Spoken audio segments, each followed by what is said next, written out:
My experience of living in a one bed basement in Canada is what this video is about, and this video is meant for all those prospective applicants and people aspiring to come to Canada on permanent resident visa or visitor visa, work visa, student visa, but primarily English speaking audience watching me from the UK, US, Australia, wherever, from all over in the world. So I am trying to share my experience of living in basement. It's been 10.5 months since the time I occupied this one bed basement, and it is in Ontario. The rent is $1,800, including all expenses, utility bills, hydro, electricity, gas, internet, and it's a legal basement. Legal basement means that it has big windows, like you can see, and it's a walkout basement. Walkout basement means the door opens directly outside. I do not have to pass from inside the house to go outside. I can directly go outside using my walkout stairs. And the best part is that the walkout stairs are covered from the top as well as both sides with a shed which protects the stairs from getting the snow during extreme winter season. Now, the experience of living in a basement, let me tell you very frankly, at the time when we were about to rent this basement 10.5 months ago, by the way, if you've just joined my channel, let me tell you very quickly that I immigrated to Canada from Pakistan with my family. That includes my wife and two daughters in February 2023. And we came directly on permanent residence. So this basement that we've been renting ever since was found by our friends who were already in Canada. That simplified the process for us because we didn't have to search for renting options. Normally, what people do is that they rent the Airbnbs first, and meanwhile, like they book the Airbnbs from their home countries, and from the airports they go directly to their Airbnbs, take some rest, get the jet lag off, and then they start looking for the rental property options. And it takes a good 2 to 3 weeks at least, if they're lucky, to find out some suitable option for themselves. And all this time they have to pay the high expenses of renting the Airbnb, and then they can find some property for themselves. In our case, that step was obviated because our friends were helpful and they already found this basement for us. Found in the sense that they talked to the landlord that family is coming, because in Canada it's a very important thing that you have to gain the trust of the landlord, because so many immigrants are coming in, and the rental options are fewer as compared to the influx of immigrants these days. So the landlords have a lot of options, for one, and secondly, because in Canada, the tenants have so many rights that landlords become extra cautious while renting out their properties. So they tend to do the background check and see the credit scores, but the credit scores are non-existent because we it's our first time in Canada. So a word of mouth or somebody's reference plays a big role in that case. So in our case, our friends were not only helpful in finding the property, but in fact they were real estate agents. So it was very much it was easy for them to find out this option, and luckily it suited us. Initially we were skeptical if we would be able to come to terms with the one bed basement space, but when you are fresh in a new country and it's your first time around, we especially did not come with very high hopes or like very high aspirations. We knew we would have to resort to the basics and start from there and work our way upwards in every sense, in terms of living, in terms of earning, in terms of integrating into the society in every way. So yeah, that was why we were kind of comfortable with the idea of getting the one bed basement. Now, um, the rent 1800 at that time was kind of high as compared to what other people were renting their one bed basements for. Like, I knew some people who were renting out their basements for $1,500, some were renting for $1,600. I had an idea that we had rented it for like at least $100 to $150 expensive as compared to what it should have been at that time. But then the plus side was that we landed in Canada on 17 February, and the landlord agreed to charge us half for the month of February, as opposed to other landlords who, if you book the basements with, would start charging you right from day one of the month you are coming. Even if you are landing in Canada on 15, 16, doesn't matter, they would start charging you from the first of that month. So in our case, 1800 was is the full month's rent. So since the landlord agreed to waive off half of that, so $900 off was a good thing. Yeah, that was a plus point at that time. So we had to pay 1 month's advance deposit of 1800 plus the first month's rent of 900, and then subsequently on the first of every month we pay $1,800. Now, whenever we'll want to leave this basement, we'll tell our landlord 2 months in advance that we intend to leave this basement, and we won't have to pay for the last month because the last month's rent has been paid upfront, like right at the very beginning. Now, the experience of living in the one bed basement, the most uncomfortable aspect is the kitchen because it's pretty crowded and it's not very big, as you can see even right now, if you can get an idea. There's the stove, there's the oven, that's the fridge, and that's the sink. So literally my wife has almost a foot and a half worth of space to do to manage all the ingredients and like knead the doughs and prepare the stuff during cooking. So she literally has a tough time managing the space in the kitchen. And then you can see it's pretty crowded because if not there, then where would we put all the accessories and all the pots and everything? Because if I were to show you, all those drawers are already filled up. You cannot say that we could have managed the space better or put all those things that are visible on the shelf inside the drawers, because each drawer is, you can say, filled up to its rim. That bigger drawer set of drawers that you see, that has the drainage basket inside it, and the upper drawers have all the extra ingredients and groceries that we buy from time to time stored up and stacked up in them. So yeah, the plates, the spoons, and the cutlery, and the water bottles, the kettle, all has to be outside. So my wife has a tough time managing this space, and that's the most uncomfortable aspect of living in this basement. But the sink is very beautiful, it's capacious, the tap is very good, everything, all these fixtures that you see here, including the fridge, the stove, everything was brand new when we rented this basement. This basement was newly made, and we are the first tenants to ever have lived in this basement. That was also a very good part.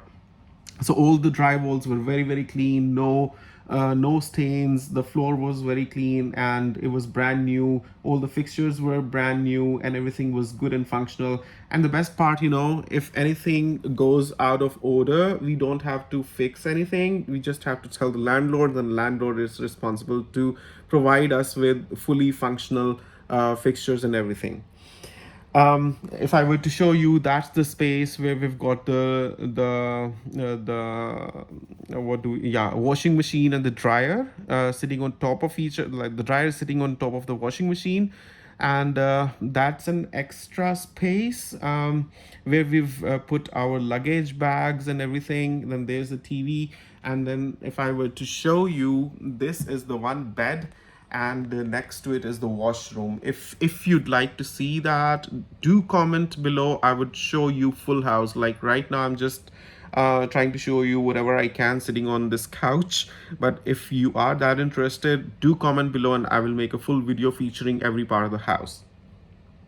Now, in the very beginning, you can see as we come from the workout stairs, That's the hangers where we've hung our coats, and underneath this, that is the shoe rack where we've stacked up all the shoes. That's an almirah where we've put extra groceries. So managing space is a little difficult because we have so little space. As you can see, a lot of stuff is put on top of the almirah, as well as the refrigerator. And then this is the window where we've put some toys for children in. And when it's one bed basement, so that's the bed where my wife and daughters are. And right now there's an extra bed that we've laid out here, so if somebody wants some space or wants to work late up in the night, so we've got some extra space for us. So uh, the argument that people generally come up with in regards to basement is that it is suffocating. It does not have so much input of light and air, and it's difficult to live in a basement because you feel suffocated. You cannot see the beautiful scenery outside. You kind of get cut off from the world. So the way I would interpret is that during the summer, especially, we've never had any shortage of heavy import of sunlight, especially because the windows are so big. So much so that we've also hung a curtain with the main door. If you can see that purple curtain, because there used to be a lot of light during the summer. In winter, anyway, Canada gets a very extreme, harsh winter, lots of snowfall, so the sun is hard to see anyway. Apart from that, we've never had any shortage of fresh air as well. It's well aerated, it's well lit. It's nothing of that kind. Except, yes, during the winter, if you were to live in a ground floor or a first floor, you would easily see what's happening outside right from your windows. But here, the view is blocked by the metal sheet outside the window, and that's there because this is a basement. And to pour the concrete slab outside, they had to put a metal casing over here, otherwise the concrete would have come through and blocked the window. So they have to put a metal casing outside the window to protect the concrete from blocking the window. That serves the purpose for the concrete pour, but yes, later on it also blocks the view. So yeah, we cannot see a lot outside. If we want to see, we need to go outside. That's a problem for my wife because she's a stay-at-home mom. I'm a working dad. I go outside daily, so that suffices me. But my wife has to cope with the situation. Like during the winter, it's hard to all the time get layered up and go outside to see what's happening outside or get a sense of the weather or the climate or the atmosphere. So there are days when you pass the whole day without getting any glimpse of the outside, especially for my wife, that's the case. So that's what makes it a little difficult. um, yes.